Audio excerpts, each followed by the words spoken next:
നമ്മളിൽ പലർക്കും നമ്മുടെ കൺമുന്നിൽ ശിർക്ക് നടക്കുന്നത് കാണുമ്പോൾ നമ്മുടെ മനസ്സിലുള്ള പ്രയാസം എന്താണ്? ചില ആളുകൾ ചിലപ്പോൾ അത് കണ്ട് ആസ്വദിച്ചു നിൽക്കും. നേർച്ചക്ക് പോകും, അല്ലെങ്കിൽ പൂരത്തിന് പോകും. തനിച്ച ശിർക്കിന്റെ ഇടയിൽ അവൻ അതിലെ ആസ്വാദനങ്ങൾ കണ്ടെത്താൻ പോവുകയാണ്. അവന്റെ തൊട്ടടുത്ത് ശിർക്ക് നടക്കുന്നു. അങ്ങനെ യാതൊരു കുഴപ്പവുമില്ല, അവന്റെ മനസ്സിൽ ഒരു പ്രശ്നമില്ല. ഈ പറഞ്ഞതിൽ അല്ലാഹു സുബ്ഹാനഹു വതആല അതിനുശേഷം എണ്ണി പറഞ്ഞ പല തിന്മകളും നമ്മുടെ മുൻപിൽ വെച്ച്, കൺമുന്നിൽ വെച്ച് നടന്നിരുന്നു എങ്കിൽ നമ്മുടെ അവസ്ഥ എന്താകുമായിരുന്നു? ഒരാൾ യതീമിന്റെ സമ്പത്ത് മോഷ്ടിക്കുന്നത് കണ്ടാൽ അവനുമായി നിന്റെ ബന്ധം എന്തായിരിക്കും? നീ പറയുമോ, നല്ല യതീമിന്റെ സമ്പത്തൊക്കെ മോഷ്ടിക്കുമെങ്കിലും എന്റെ അടുത്ത ബെസ്റ്റ് ഫ്രണ്ടാണെന്ന് പറയോ നിങ്ങൾ?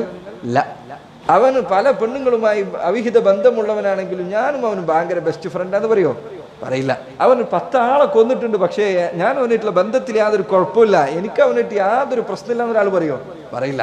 സഹോദരങ്ങളെ, ശിർക്ക് എന്നത് വളരെ ഗുരുതരമായത്. ഞാൻ ഈ പറഞ്ഞതിന്റെ അർത്ഥം ശിർക്ക് ചെയ്യുന്നവരോട് മോശമായി പെരുമാറണമെന്നല്ല, പക്ഷെ നിങ്ങൾ അവരെ തിരുത്തി കൊടുക്കണം, അവർക്ക് നേരായ വഴി പറഞ്ഞു കൊടുക്കണം.